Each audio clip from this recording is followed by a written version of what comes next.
Meet Gayathri Sasi. പുതുതലമുറയിൽ തികച്ചും വ്യത്യസ്ത. മുന്നേറാനുള്ള ആഗ്രഹം, സ്വന്തം കാലിൽ ഉറച്ചു നിൽക്കുക, ആത്മവിശ്വാസം ഊട്ടിയുറപ്പിക്കുക, കളിയാക്കിയവർക്കും മുഖം തിരിച്ചവർക്കും മുന്നിൽ പ്രതികാരബുദ്ധി കാണിക്കാതെ തൻ്റെ കഴിവിലൂടെ നിശ്ചയദാർഢ്യത്തിലൂടെ മുന്നേറുന്നവർ. ഇനിയും ഒരുപാട് ചുവടുകളിലൂടെ ചെങ്ങന്നൂരിൻ്റെ സ്വകാര്യ അഹങ്കാരമായിക്കൊണ്ടിരിക്കുന്ന Miss south India fashion icon 2025 ആയ ഗായത്രി ശശിക്ക് ബോഹോ മീഡിയയിലേക്ക് സുസ്വാഗതം.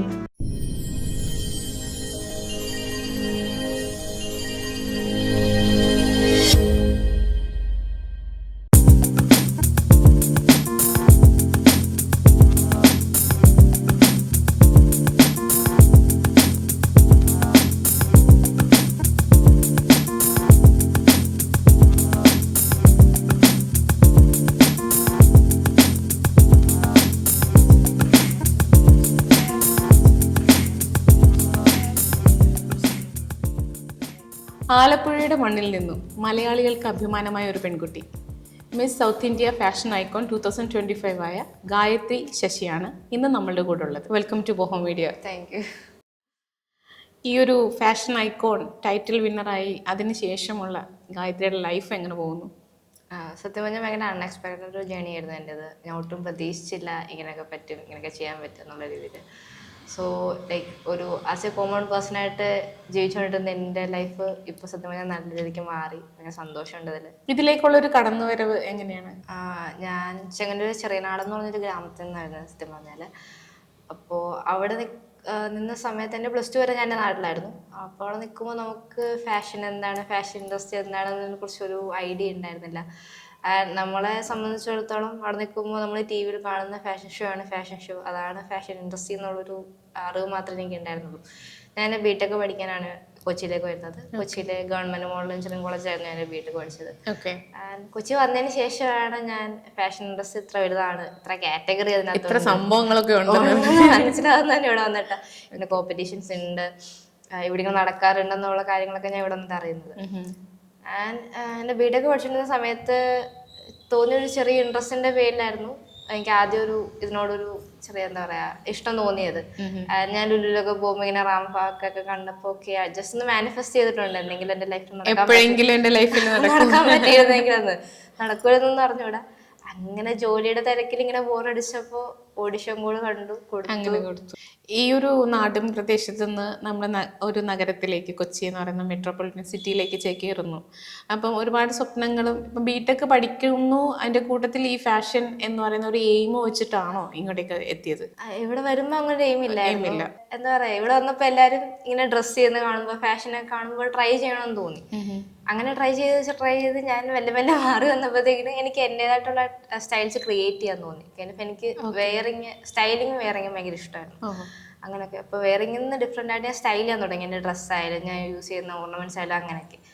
അങ്ങനെ ഇട്ടപ്പോൾ എല്ലാവർക്കും എൻ്റെ ഡ്രസ്സിങ് സെൻസ് ഭയങ്കര ഇഷ്ടമായി. അപ്പോൾ അവർ ചോദിച്ചു ഇതുപോലെ ഫാഷൻ ഷോ ഒക്കെ ട്രൈ ചെയ്തുകൂടെ, പൊക്കൂടെ എന്നൊക്കെ ചോദിക്കും. പക്ഷെ എനിക്ക് എൻ്റെതായ കുറച്ച് ഇൻസെക്യൂരിറ്റീസ് ഉള്ളതുകൊണ്ട് ഞാൻ പോയില്ല. ആൻഡ് ആഫ്റ്റർ ബിടെക് ഞാൻ ജോലിക്ക് കയറുമ്പോൾ 9 to 5:30 ജോബ് ഉണ്ടായിരുന്നു. അപ്പോൾ ഭയങ്കര എന്തോ മിസ് ചെയ്യുന്ന പോലെ തോന്നി. ജോലി ഭയങ്കര എന്നും ഒരേ വർക്ക്, ഒരേ ഇത്, ബോറായിപ്പോയി. പിന്നെ എനിക്കും കുറച്ച് ഹെൽത്ത് ഇഷ്യൂസ് ഉള്ള ആളാ. അപ്പം അങ്ങനെയൊക്കെ പോയിക്കൊണ്ടിരുന്നപ്പോഴത്തേക്കിന് ജസ്റ്റ് ഒരു ചേഞ്ചിന് വേണ്ടിയിട്ട് ഞാൻ ഓഡിഷൻ മോഡ് കണ്ടപ്പോൾ കൊടുത്തതാണ്. സാധാരണ ഒരുപാട് ഇപ്പം നമ്മൾ ഇപ്പോഴത്തെ ഒരു ജനറേഷൻ എടുത്ത് നോക്കിക്കഴിഞ്ഞാൽ ഒരുപാട് പേർക്ക് ആഗ്രഹിക്കുന്ന ഒരു ടൈറ്റിൽ, അല്ലെങ്കിൽ ഒരുപാട് പേര് പെൺകുട്ടികളാണെങ്കിലും ആൺകുട്ടികളാണെങ്കിലും ആഗ്രഹിക്കുന്ന ഒരു ടൈറ്റിലേക്കാണ് ഗായത്രി എന്ന് പറയുന്നൊരു നാട്ടുമ്പുറംകാരിയുടെ എൻട്രി. അതിലെന്ത് തോന്നും? ഈ ഒരു മൊമെന്റിൽ എന്താ ഫീൽ ചെയ്യുക? അഭിമാനം, സന്തോഷത്തിലുപരി എന്താ പറയാ, ഇപ്പോഴും ഞാനിത് ടൈറ്റിൽ അടിച്ച കാര്യം എൻ്റെ നാട്ടിൽ അറിയാത്തവരുണ്ട്, എൻ്റെ വീട്ടിൽ എന്താ പറയാ ബന്ധുക്കൾക്ക് അങ്ങ് അറിയാത്തവരുണ്ട്, എത്താത്തവരുണ്ട്. ഇപ്പോൾ എന്താ പറയാ എനിക്കറിഞ്ഞൂടാ, എൻ്റെ നാട്ടിൽ നിന്ന് നോക്കുമ്പോൾ ഇത് അത്ര വലിയ സംഭവമായിട്ട് അവർക്കറിയില്ല. മേ ബി അറിയില്ലായ്മ കൊണ്ടാവാം. ഞാനിത് അച്ചീവ് ചെയ്യുമ്പോൾ എനിക്കും അറിയില്ലായിരുന്നു. ഓക്കെ, ഞാൻ ഇത്രയും വലിയ ടൈറ്റിലാണ് അടിച്ചത്, എനിക്ക് അത്രയ്ക്കുള്ള അറിയില്ലായിരുന്നു. പിന്നെ അത് കഴിഞ്ഞിട്ടാണ് ഇപ്പോൾ എൻ്റെ സ്റ്റോറി ബെറ്ററിന്റെ ഫീച്ചർ ചെയ്ത് കഴിഞ്ഞപ്പോഴാണ് എനിക്ക് അത്യാവശ്യം ഇന്റർവ്യൂസ് ആണെങ്കിലും സോഷ്യൽ മീഡിയ ഒരു സപ്പോർട്ട് വന്നു തുടങ്ങിയത്. ഓക്കെ, അപ്പൊ ഞാനും ഈ ടൈറ്റിൽ കഴിഞ്ഞിട്ട് കുറച്ച് നാള് സോഷ്യൽ മീഡിയയോട്ട് ആക്റ്റീവ് ആവാതെ പോയിരുന്നു. കാരണം എന്താ പറയാ ഈ കളർ എന്നുള്ളൊരു കേസിൽ ഞാൻ ഭയങ്കര ഇൻസെക്യൂർ ആയിരുന്നു. അപ്പോ കുറച്ച് എന്താ പറയാ അവിടുന്ന് ഇവിടുന്ന് കുറച്ച് എനിക്ക് അവോയ്ഡ്നെസ് കിട്ടിയപ്പോ തന്നെ ഞാൻ എന്താ പിന്നെ ഇത് വേണോ വേണ്ടോ എന്ന് പിന്നെ എനിക്ക് ഡൗട്ടായി. അങ്ങനെ കുറച്ച് നാള് ഞാനൊന്നും ഇതിൽ ട്രൈ ചെയ്തില്ല.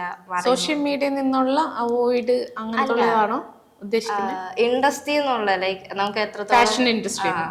ഇപ്പോ ഫെയർനെസ് കാര്യമില്ല, കളറിലോട്ടും കാര്യമില്ല എന്നെല്ലാവരും പറയും. പക്ഷെ എനിക്ക് ടു ബി ഹോണസ്റ്റ് ആയിട്ട് തോന്നുന്നത് ലൈക്ക് പറച്ചിൽ മാത്രമേ ഉള്ളൂ. എല്ലാരും എൻഡ് ഓഫ് ദി ഡേ വരുമ്പോ ഫെയർ പീപ്പിളിനാണ് കുറച്ചുകൂടെ പ്രിഫർ ചെയ്യുന്നത്. ഇൻസെക്യൂരിറ്റീസ് പറഞ്ഞു, ഗായത്രിയുടെ തന്നെ ആയിട്ടുള്ള കുറെ ഇൻസെക്യൂരിറ്റീസ് ഉണ്ടെന്ന് പറഞ്ഞു. അപ്പൊ അതെന്താണ് ഈ ഇൻസെക്യൂരിറ്റീസ് ഗായത്രിക്കുള്ള? ഞാൻ സ്കൂള് മുതലേ അത്യാവശ്യം കളിയാക്കല് ലൈക്ക് എൻ്റെ ഒരു ബോഡി ലാംഗ്വേജ്. ഞാൻ ഇതിലും ഭയങ്കര മെലിഞ്ഞിട്ടായിരുന്നു, ബ്ലേസസ് ഒക്കെ ഉണ്ടായിരുന്നു, പല്ലൊക്കെ പൊങ്ങിയിട്ടായിരുന്നു. അപ്പൊ മൊത്തത്തില് പിള്ളേരുടെ അടുത്ത് നമുക്ക് അത്യാവശ്യം കളിയാക്കൽ കിട്ടും. ഇപ്പൊ ആദ്യം നമ്മള് 2-3 വട്ടം കേൾക്കുമ്പോൾ അത് കളിയാക്കാനായിട്ട് തോന്നും. പക്ഷെ കുറച്ചധികം കേൾക്കുമ്പോഴത്തേന് എനിക്ക് മനസ്സിലായത് നമ്മൾ ഉള്ളിൻ്റെ ഇൻസെക്യൂരിറ്റി വരും. ഞാൻ അങ്ങനെ ആയിട്ടല്ലേ എന്നെ കളിയാക്കുന്നേന്നുള്ള ഭംഗിയില്ല ആ ഒരു തോന്നല നല്ലോണം ഉണ്ടായിരുന്നു. അതുകൊണ്ട് തന്നെ എനിക്ക് 10th അത്ര വലിയ ഫ്രണ്ട്സ് ഒന്നും ഇല്ലായിരുന്നു. 10th കഴിയുമ്പോഴാണ് എനിക്ക് കുറച്ച് ഫ്രണ്ട്സ് സർക്കിൾസ് വന്നത്. +2 ഞാൻ പത്തനംതിട്ട ബോർഡറിൽ പോയാൽ പഠിച്ചത്. അവിടെ ചെന്നപ്പോഴും പുതിയ പിള്ളേർ, പുതിയ ആൾക്കാർ, എനിക്ക് അങ്ങോട്ട് മിണ്ടാൻ മടി. എനിക്ക് ഇൻസെക്യൂർസ് കൊണ്ട് ലൈക്ക് ഫ്രണ്ട്സിനെ ഉണ്ടാക്കാൻ മടി. മൊത്തത്തിൽ ഞാനൊരു 1 ഇയറോളം അവിടെ ആരോടും മിണ്ടാതിരുന്നു. +2 ആയപ്പോഴാണ് ഞാൻ പിന്നെ അവിടെ എനിക്ക് ചെറിയ ഫ്രണ്ട്സ് സർക്കിൾ ഉണ്ടായത്. അങ്ങനെ ഒരു മെന്റാലിറ്റി നിന്നാണ് ഞാൻ കൊച്ചിയിലേക്ക് എത്തുന്നത്. ഇവിടെ വന്നപ്പോ ഒക്കെ മാറും, ശരിയാവുന്നൊക്കെ വിചാരിച്ചു. പക്ഷെ ഇവിടെ വന്നപ്പോഴും പിന്നെയും കുറെ പേര് ഇപ്പോഴും അങ്ങനെ ഫെയർനെസ് നോക്കിയിട്ടാണെങ്കിലും ബ്യൂട്ടി നോക്കിയിട്ടാണെങ്കിലും സെലക്ട് ചെയ്യുന്നവർ കുറെ ഉണ്ട്. അങ്ങനെ ഞാൻ കുറെ പേരെ കണ്ടു. നമ്മളുടെ ഭംഗി എന്ന് പറയുന്നത്, മനുഷ്യന്റെ ഭംഗി എന്ന് പറയുന്നത് നിറത്തിലാണോ ഇരിക്കുന്നത് ഗായത്രി? എനിക്ക് അങ്ങനെ തോന്നിയിട്ടില്ല. എന്നെ സംബന്ധിച്ചിടത്തോളം എല്ലാ മനുഷ്യനും അതിൻ്റെതായ ഭംഗിയുണ്ട്. എല്ലാ മനുഷ്യർക്കും അവരുടെ കളറിലല്ല ഇതിലുള്ള കാര്യം. അവർക്ക് എന്തായാലും ദൈവം സൃഷ്ടിച്ചിട്ടുണ്ടെങ്കിൽ അവർക്കൊരു ഭംഗി എന്തായാലും ഉണ്ട്. ആ ഒരു വിശ്വാസം ഉണ്ട് എനിക്ക്. പക്ഷെ എന്താ പറയാ, നമ്മളിപ്പോൾ ഓരോരുത്തരെ അവരുടെ ബോഡി ഷെയിം ചെയ്യുമ്പോഴാണ്, കളിയാക്കുമ്പോഴാണ്, അവരുടെ കുറവുകൾ പറയുമ്പോഴാണ് ഒരു പോയിന്റ് വെച്ച് അവർക്കത് എന്തായാലും ഫീൽ ആവും, ഹേർട്ടാവും. അങ്ങനെയുള്ള കാര്യങ്ങൾ എനിക്ക് പ്രത്യേകിച്ച് പറയാനുള്ളത്, നമ്മൾ കുഞ്ഞില് എന്നൊക്കെ എൻ്റെ വീട്ടിൽ നിന്നാണ് ആദ്യം നമ്മൾ തമാശക്ക് എന്നെ കളിയാക്കത്തില്ലേ വീട്ടിൽ നിന്നാണെങ്കിലും, അവിടുന്ന് നമുക്ക് തുടങ്ങും. ലൈക്ക് അവിടുന്ന് നമ്മുടെ ചൈൽഡ്ഹുഡ് ഗ്രോ ചെയ്യുന്ന അനുസരിച്ച് നമ്മുടെ ഇൻസെക്യൂരിറ്റീസും മെല്ലെ മെല്ലെ ഗ്രോ ചെയ്ത് തുടങ്ങും. അത് പിന്നെ ഒരു പോയിന്റ് എത്തുമ്പോഴത്തേന് നമുക്ക് നമ്മുടെ തലയിൽ തന്നെ രജിസ്റ്റർ ആവും. ഓക്കെ, നമ്മുടെ വീടുകളിൽ നിന്ന് സത്യം പറഞ്ഞാൽ മാറണ്ടല്ലേ ഇത്, ഈ ഒരു തോട്ട് തന്നെ മാറേണ്ടത്. എന്താണ് ഒരു കുഞ്ഞ് ജനിച്ച് വീഴുമ്പോൾ അവൻ കറുത്തതാണോ വെളുത്തതാണോ എന്നുള്ളതല്ലല്ലോ നോക്കണ്ടേ. ഒരു കുഞ്ഞ് കിട്ടി, ദൈവത്തിന്റെ ഒരു കാരുണ്യം അല്ലെങ്കിൽ സ്നേഹം എന്നുള്ളതല്ലേ കാണണ്ടേ അല്ലേ? ഓക്കെ, ഈ ഒരു കാലഘട്ടത്തിലും ഇത്തരത്തിലുള്ള ആൾക്കാർ ഇന്നും ഭൂമിയിലുണ്ട് അല്ലേ? ഈ ഒരു ഇൻഡസ്ട്രിയിലേക്ക് കടന്നു വരുന്ന സമയത്തും ഗായത്രി ഇങ്ങനത്തുള്ള കളർ ഡിസ്ക്രിമിനേഷൻ അങ്ങനത്തുള്ള ഇതൊക്കെ ഒരുപാട് നേരിട്ടുണ്ടോ? ഞാൻ അഡിസൺ എന്ന് പറഞ്ഞൊരു മീഡിയ കമ്പനി വഴി, അഡിസണും റാക്വാക്കിന്റെ ഒരു ഇതിലാണ് എൻ്റെ ഫസ്റ്റ് പ്രോഗ്രാം നടക്കുന്നത്. അവിടെ വന്നപ്പോഴത്തേന് എനിക്ക് സത്യം പറഞ്ഞാൽ അതിനെപ്പറ്റി വലിയ അറിവില്ലായിരുന്നു, ലൈക്ക് കോമ്പറ്റീഷനെ പറ്റി എങ്ങനെ.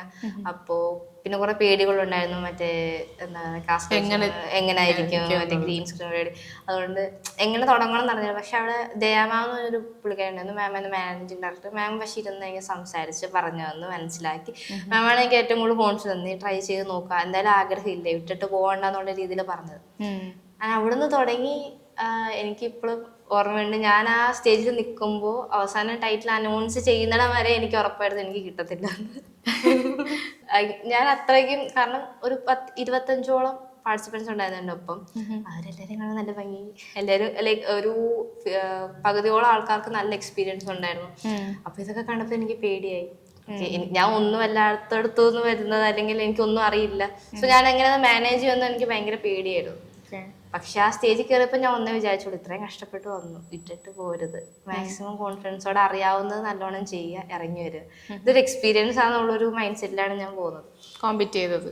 അവിടെ ചെന്ന് അറ്റൻഡ് ചെയ്ത് ലാസ്റ്റ് നമ്മുടെ ഈ ഫസ്റ്റ് റണ്ണറപ്പും ടൈറ്റിലും 2 പേരെ വിളിക്കുമ്പോൾ എൻ്റെ ചെസ്റ്റ് നമ്പർ വിളിക്കണം. ഓക്കെ, ഞാൻ ഫസ്റ്റ് റണ്ണറപ്പ് കിട്ടി, വെറുതെ ആയില്ല വന്നതെന്ന് പറഞ്ഞിട്ടാണ് പോയത്.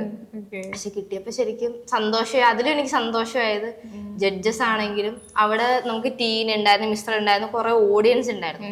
അതിനൊക്കെ കുറെ പേരൻസ് വന്നിട്ട് സംസാരിച്ചു. പേരൻസ് മോക്ക് കിട്ടണം എന്നൊക്കെ ആഗ്രഹം ഉണ്ടായിരുന്നു, മോള് നല്ലതായിരുന്നു, നല്ലതായിട്ട് ചെയ്യുന്നു, ലൈക്ക് അവരുടെ ഭാഗത്ത് റെസ്പോൺസ് കിട്ടിയപ്പോൾ എനിക്ക് എനിക്ക് ടൈറ്റിൽ കിട്ടിയത് ഏറ്റവും കൂടുതൽ സന്തോഷമായത് അതായിരുന്നു. ട്രോഫീസ്. ആ ഒരു വാക്കുകൾ കേൾക്കുമ്പോൾ ഉള്ളിലുണ്ടാകുന്ന ഒരു ഇൻസെക്യൂരിറ്റിക്ക് ഒരു ബ്രേക്ക് കിട്ടിയില്ല. ശരിക്കും ഇപ്പൊ ഞാൻ കുറെ മാറി, എന്റെ കുറെ കാര്യങ്ങൾ ഇപ്പോ സോ ലിവ് വിത്ത് ദാറ്റ്. അതേ ഞാൻ പറയുന്നത്. എന്റെ സ്കിൻ ടോൺ ഇപ്പൊ എനിക്ക് ഭയങ്കര അഭിമാനമായിട്ടുള്ള കാര്യമാണ്. ഫാഷൻ ഐക്കോൺ ടൈറ്റിൽ വിൻ ചെയ്തു ആ ഒരു മൊമെന്റ് ഉണ്ടല്ലോ, ആ ഒരു മൊമെന്റ് കഴിഞ്ഞിട്ട് തിരിച്ചു വന്നു. ഈ വിഷ്വലൊക്കെ കാണുന്നുണ്ടല്ലോ. ഇപ്പം ഗായത്രി തന്നെ പറഞ്ഞു അവിടെ നിന്ന കുട്ടികളൊക്കെ സുന്ദരികളാണെന്ന്. ആ റാമ്പ് വാക്കിന്റെ കുറെ വിഷ്വൽസ് ഞാനും കണ്ടിരുന്നു. ഈ സൈഡിൽ രണ്ട് സൈഡിലൊക്കെ നിന്നവരിലേക്കായി കൂടുതലും എന്തോ ഒരു കോൺഫിഡൻറ്റിലാണ് ഗായത്രി വാക്ക് ചെയ്തെന്നറിയാമോ. അത് ഞാനത് കണ്ട് ഒരുപാട് പ്രാവശ്യം കണ്ടു ആ വിഷ്വല്. ഇപ്പൊ ഗായത്രിക്ക് എന്ത് തോന്നുന്നു ആ വിഷ്വല് കാണുമ്പോൾ? ഭയങ്കര ഞാനായിരുന്നു നടന്നതെന്ന് ഞാൻ ചിന്തിക്കാറുണ്ട്. എല്ലാരും പറഞ്ഞു ആ കോൺഫിഡൻസ് ഭയങ്കര ഇഷ്ടമായി എന്ന് പറഞ്ഞു. അല്ല, ഇവിടെ ഇരിക്കുന്ന ആളെ അല്ല, ആ ഒരു റാമ്പ് ബാക്കിൽ വരുമ്പോഴത്തേക്ക് സ്കൂളില് കോളേജില് പിന്നെ അത് കണക്ക് തന്നെ അത് കഴിഞ്ഞിട്ട് ഈ ഒരു മേഖലയിൽ എത്തുമ്പോഴാണെങ്കിലും കളർ ഡിസ്ക്രിമിനേഷനും കുറേ കാര്യങ്ങളും ഒക്കെ ഉണ്ടായി, ഇൻസെക്യൂരിറ്റീസ് ഉണ്ടായി. ഇപ്പോൾ ഈ ഒരു മൊമെന്റിൽ ഈ ഒരു ടൈറ്റിൽ വിൻ ചെയ്ത് ഒരു വിന്നറായി നിൽക്കുന്ന സമയത്ത് ഈ പറഞ്ഞവരോട് എന്താ പറയാനുള്ളത്? ഇത് തന്നെ കുറേ പേർക്ക് ഇപ്പോഴും അക്സെപ്റ്റ് ചെയ്യാൻ പറ്റിയിട്ടില്ല. കാരണം ഞാനിപ്പോൾ എന്താ പറയുക, ഇത്രയും വന്നു കഴിഞ്ഞിട്ട് നമ്മളിപ്പോൾ പ്രതീക്ഷിക്കണം നമ്മുടെ ഫ്രണ്ട്സിൻ്റെ അടുത്തുനിന്ന് കൺഗ്രാജുലേഷൻ അല്ലെങ്കിൽ ന്യൂസ് അറിയുമ്പോൾ. അപ്പോൾ അങ്ങനെ നോക്കുമ്പോൾ എനിക്കൊരു വിരലുണ്ടാവുന്നവർ മാത്രമേ ഒരു കൺഗ്രാറ്റ്സ് പോലും പറഞ്ഞിട്ടുള്ളൂ.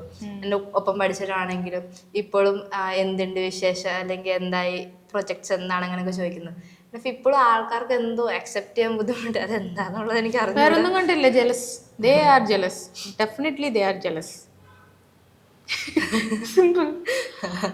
അത് കാരണം അവരിങ്ങനെ കളിയാക്കിയിട്ടുണ്ടായിരിക്കുമല്ലോ. കൂടുതലും പേരെടുത്ത് വിളിക്കുക എന്തായിരിക്കും ഗായത്രീനെ കൂടുതൽ?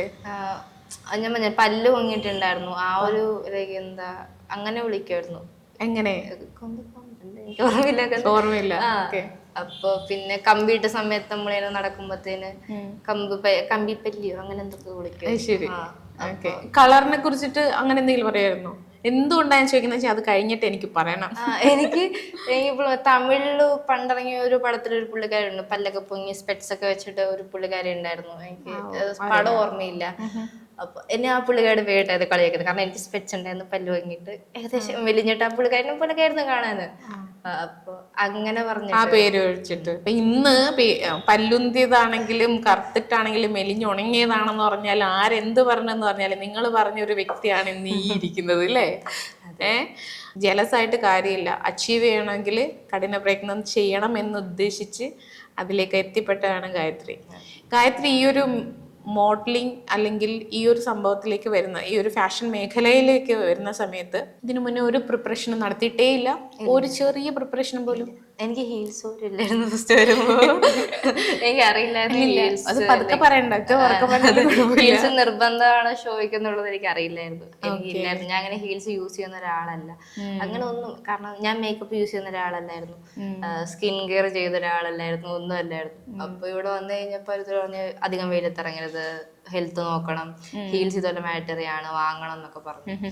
അങ്ങനെ എനിക്ക് ടോട്ടലി ഒരു അൺഅവെയർ ആയിട്ടുള്ള ഒരു മേഖലയിലോട്ടാണ് ഞാൻ വന്നത്. ഹെൽത്ത് ഇഷ്യൂസ് ഉണ്ടെന്ന് പറഞ്ഞത് എന്താണ്? അതായത് ഈ ഹെൽത്ത് ഞാൻ കൂടുതൽ കോൺസെൻട്രേറ്റ് ചെയ്യണമെന്ന് പറഞ്ഞത് കൊണ്ട് ചോദിച്ചതാ. എനിക്ക് ഇമ്മ്യൂണിറ്റി ഭയങ്കര കുറവാണ്. അങ്ങനെ രീതിയിലുള്ള എല്ലാ പ്രശ്നങ്ങളും ഉണ്ട്. മൈഗ്രെയിൻ ഉണ്ട്, പൊടിയടിക്കാൻ പറ്റത്തില്ല, തണുപ്പടിക്കാൻ പറ്റത്തില്ല, എനിക്ക് അങ്ങനെ ട്രാവൽ ചെയ്യാൻ പറ്റത്തില്ല. ആൻഡ് 2025 ജാനിന് എനിക്കൊരു ആക്സിഡന്റ് പറ്റിയായിരുന്നു. അങ്ങനെ എൻ്റെ കാല് മുറിഞ്ഞിട്ട് ഞാനൊരു 2 മാസം ബെഡ് റെസ്റ്റ് ഒക്കെ ആയിരുന്നു. ആൻഡ് ഇപ്പോഴും എനിക്ക് ഒരു 10-15 മിനിറ്റ് കൂടെ നിൽക്കാൻ പറ്റത്തില്ല, ആ മുറിവിൻ്റെ ഉള്ളിൽ ഇങ്ങനെ കുത്തും. അങ്ങനെ ഉള്ള ഒരാൾ ഞാൻ അവിടെ സ്റ്റേജിൽ 1-1.5-2 മണിക്കൂർ ഒറ്റ തിപ്പ് നിന്ന് ഹീൽസ് ഇട്ടിട്ട് തിരിച്ചിറങ്ങി വന്നപ്പോൾ എൻ്റെ കാലൊക്കെ നീര് വെച്ച് അത്യാവശ്യം അങ്ങനെ നിൽക്കണമായിരുന്നു. അത് ഹീൽസ് യൂസ് ചെയ്യാത്തതുകൊണ്ട് നല്ല ഹൈറ്റ് ഉള്ള ഹീൽസ് ആയിരുന്നു. അപ്പം മൊത്തത്തിലായിട്ട് എൻ്റെ കാല് അത്യാവശ്യം മോശമായിരുന്നു. ഈ ഒരു ടൈറ്റിൽ വിൻ ചെയ്ത് വന്നു കഴിഞ്ഞപ്പോഴത്തേക്ക് എനി ഓഫേഴ്സ് വർക്കിനെ കുറിച്ചിട്ടോ മോഡലിങ്ങിനെ കുറിച്ചിട്ടോ? ഇല്ല, ഒന്നുമില്ല. ഇല്ല, ഞാൻ നോക്കുമ്പോൾ എൻ്റെ ഒപ്പം പാർട്ടിസിപ്പേറ്റ് ചെയ്ത എല്ലാവർക്കും ഓഫേഴ്സ് വരുന്നു. അതെനിക്ക് ഭയങ്കര വലിയ ക്വസ്റ്റ്യൻ ആയിരുന്നു. അത് കഴിഞ്ഞ് ഞാൻ 2-3 മാസത്തോളം ഞാൻ പിന്നെയും ഇനി പോകണ്ടെന്ന് വരെ ഞാൻ വിചാരിച്ചു പോയി. കാരണം എല്ലാരും ഇതുപോലെ ഒന്ന് പറയും കളറിന്റെ കാര്യമില്ല, ഇപ്പൊ നിനക്ക് മനസ്സിലായില്ല, കഴിവിലാണ് കാര്യം നോക്കുമ്പോൾ ഭയങ്കര അപ്രിസിയേഷൻ ഒക്കെ ആയിരുന്നു. ആ സെയിം പീപ്പിൾ തന്നെ ഞാൻ നെക്സ്റ്റ് ഡേ നോക്കുമ്പോൾ അവരുടെ ഷൂട്ടിനാണെങ്കിലും ഇതിനാണെങ്കിലും ഒക്കെ ബാക്കിയുള്ളവരെ വിളിക്കുന്നു, ഞാനത് ഇങ്ങനെ സ്റ്റോറി ഒക്കെ കാണുന്നു. അതായത് പറയാൻ എളുപ്പമാണ് എല്ലാവർക്കും, പ്രവർത്തിക്കാനായിട്ട് പാടാണ്. സപ്പോർട്ട് ചെയ്യുന്നുള്ള വാക്കുകൾ വെറും വാക്കുകൾ പറയൂലേ. അപ്പൊ നമ്മൾ സപ്പോർട്ട് ചെയ്യുന്ന നമ്മൾ വെച്ചോക്കെ നമുക്കൊരു കോൺഫിഡൻസ് ആണ്. ഓക്കെ, നമുക്കറിയാവുന്നത്. ഞാൻ ഇൻട്രസ്റ്റ് പുതിയതുകൊണ്ട് അത്ര വലിയ കോണ്ടാക്ട്സ് ഒന്നും ഇല്ല. അപ്പൊ ഫസ്റ്റ് പരിപാടി കഴിയുമ്പോൾ നമുക്കുള്ള അറിയാവുന്ന ആൾക്കാരായിരിക്കും കൂടുതൽ ഹെൽപ്പ് ചെയ്യുക, അല്ലെങ്കിൽ അവരായിരിക്കും കാണുക എന്നൊക്കെ വിചാരിച്ചിരുന്നു. പക്ഷെ അങ്ങനെയല്ല. അഭിനയ രംഗത്തേക്ക് വരണമെന്നൊക്കെ ആഗ്രഹമുണ്ടോ? ഇല്ല. അതെന്താ? സാധാരണഗതിയിൽ ഈ ഫാഷൻ റാമ്പും അത് കഴിഞ്ഞിട്ട് ഇറങ്ങുന്ന ഒട്ടുമുക്കാൽ ആൾക്കാരും ഇങ്ങനെ സിനിമ ഇൻഡസ്ട്രിയിലേക്ക് ഒരു പോയിന്റ് ഉണ്ടാവും. അപ്പൊ അതാ ഞാൻ ചോദിച്ചത്. എനിക്കൊരു ഇന്റർനാഷണൽ റൺവേ മോഡൽ ആവണം എന്നാണ് ഭയങ്കര ആഗ്രഹം. VS ഒക്കെ മോഡൽ പോലെ നല്ലൊരു മോഡൽ ആവണമെന്നാണ് എന്റെ ആഗ്രഹം.